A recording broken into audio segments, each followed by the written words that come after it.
A čím to je, spieva Normej, že si bez energie, čím to je, jeden aj druhý.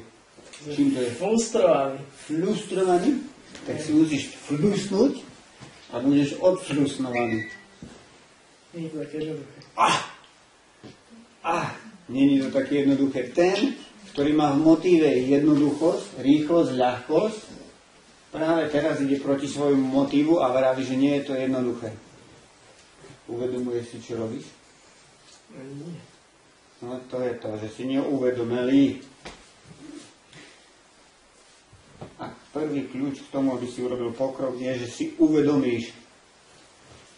Keď si neuvedomíš, že ti treba čúrať, čo sa stane? Počúraj sa, presne tak. Takže potrebujete sa dostať do stavu, kedy ste uvedomili. Uvedomujem si, že pociťujem frustráciu, nedostatok energie. Uvedomenie, to je prvý krok.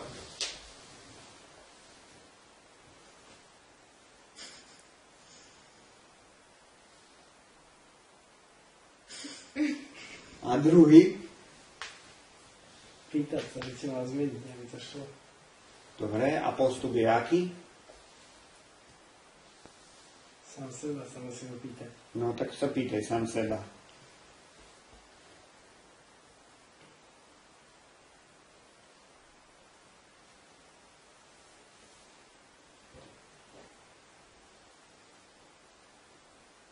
No. Ešte, kým sa začne sám seba pýtať a budeš prichádzať na odpovede, tak znovu trošku sa vrátime späť. Keď niečo nejde, čo to znamená? To robíme zle. Robíme to nesprávne. A prečo to robíme nesprávne? No, prenášame pozornosť na niečo iné. A na čo prenášame pozornosť? No, to je. Dobre, konkrétnejšie. Na to, že sa nedali. To znamená, prenášaš pozornosť na to, že sa nedarí a ideš proti svojmu motívu. Vzniká odpor. Kedykoľvek niečo nejde, to znamená, že je tam odpor. Postav sa a chceš ísť teraz stať touto ulicou.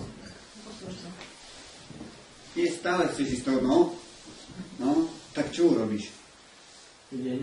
To znamená stále, keď vy pocítite, že to nejde, to znamená, že je tam odpor. Pretože náš prirodzený stav, ktorý sme dostali od vesmíru, od Boha, preniesť na Bohov, to je jedno, kto ako tomu hovorí, náš prirodzený stav je čo? Flowing. Ešte znamená flowing? Flow. Ešte znamená flow. Nasledovanie. To je follow. Ale je to podobné. Follow a flow. No? Čo znamená flow? Flow! Čo znamená flow? English. Ja chcem ísť do NHL, keď nevieme English. Flow. Neviete to nikto? Flow. Napríklad sa hovorí cash flow. Cash vieš? Peniaze. Fajn. A flow? Robiť peniaze. Nie. Flow je plynúť. Flow, plynúť. Už máš vodičak, šoferuješ? Nie. Kto má vodičak? Keď vidíš autom a ideš a valíš a máš rýchlosť a niekto sa ti postaví do cesty, alebo ideš po diaľnici a ide niekto v pravom pruhu a ty chceš ísť a on ide pomalšie ako ty. Čo sa s tebou deje? Som nervózna. A prečo? No, lebo ma brzdí. To znamená, že z čoho plynie tá nervozita? Prečo nám vzniká tá nervozita? Lebo tam úplne môžem to, čo chcem. Presne tak. To znamená, že ťa brzdí, niekto ťa brzdí. On není zlý, on proste je, ale on ide vo svojom móde, vo svojom štýle a on ťa brzdí. To znamená, že brzdí tvoj flowing, ty